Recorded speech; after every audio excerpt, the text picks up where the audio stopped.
Bertrand Espitalier, bonjour. Bonjour. Les enjeux de durabilité sont en train d'être intégrés en marketing et de transformer le métier de marketeur.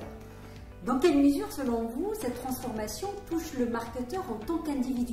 Prenez l'image de Dr Jekyll et Mr Hyde. Le marketing a souvent une image très négative. Quand on dit c'est du marketing, c'est péjoratif. On a en tête des notions d'influence, de manipulation et tout ça que l'on met derrière le marketing aujourd'hui. Alors je ne dis pas que c'est ce qu'est le marketing, mais c'est une vision qu'on en a dans la société. Et cette vision, elle est souvent intégrée par les marketeurs eux-mêmes qui finissent par avoir des crises de conscience par rapport à ce qu'ils font, par rapport à la génération de profits, avoir une dimension uniquement financière. Donc c'est un petit peu ce côté Dr Jekyll et Mr Hyde, le côté Hyde justement, du marketeur que je vois. Et d'un autre côté, le responsable marketing, le directeur marketing, c'est un individu comme vous et moi. C'est un consommateur, c'est un père, c'est un citoyen. Et il a pris conscience de tous ces enjeux sociaux, sociétaux, environnementaux. Donc il est un petit peu comme Dr Jekyll finalement. Et cette dualité, cette pression de Dr Jekyll, Mr Hyde d'un côté, fait qu'à un moment, c'est compliqué pour beaucoup de marketeurs qui ne savent plus trop à quel sein se vouer, dans quel sens ils doivent aller, avec des enjeux environnementaux d'un côté, des enjeux financiers de l'autre, et ils voient une certaine opposition jusqu'à ce qu'on arrive à un point de bascule finalement, où le marketeur se rend compte qu'on peut concilier les deux. Et c'est ça qui est intéressant, c'est réfléchir à un nouveau marketing. On parle souvent du marketing des 3P pour People, Planet, Profit. C'est un petit peu ça qu'on doit avoir en tête.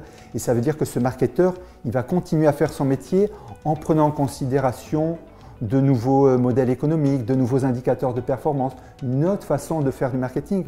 Donc réfléchir à ces nouveaux modèles, je trouve que c'est extrêmement enthousiasmant et ça redonne envie de faire ce métier-là. Et concrètement, en quoi consiste le rôle du marketeur aujourd'hui à l'ère de la transition sociétale? Ce marketeur aujourd'hui, il va continuer à faire ce qu'il est habitué à faire, mais il va le faire avec un prisme différent.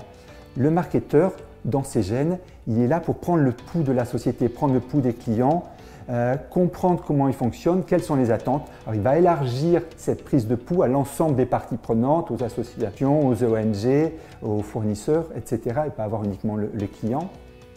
Mais une fois qu'il a pris le pouls de la société, une fois qu'il a pris conscience de ces enjeux-là, il va faire ce qu'il est habitué à faire, à travailler sur l'offre et à travailler sur la désirabilité de cette offre. Aujourd'hui, le rôle du marketeur, c'est de continuer à concevoir des produits, mais qui ne répondent plus uniquement aux désirs des clients, mais qui répondent aux besoins de l'ensemble des parties prenantes que j'évoquais précédemment. C'est ça qu'il faut prendre en considération. Mais cette offre produit, c'était déjà ce qu'il faisait précédemment, simplement c'est le regard qu'il va porter qui va être différent.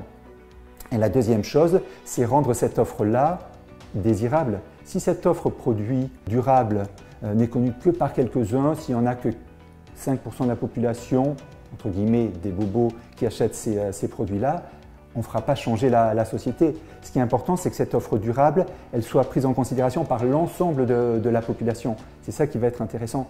Et ça, c'est ce que le marketing sait faire depuis très longtemps, rendre désirable ce qui est durable pour que ce soit rentable et pour qu'on fasse réellement évoluer les choses. Merci beaucoup. Avec plaisir.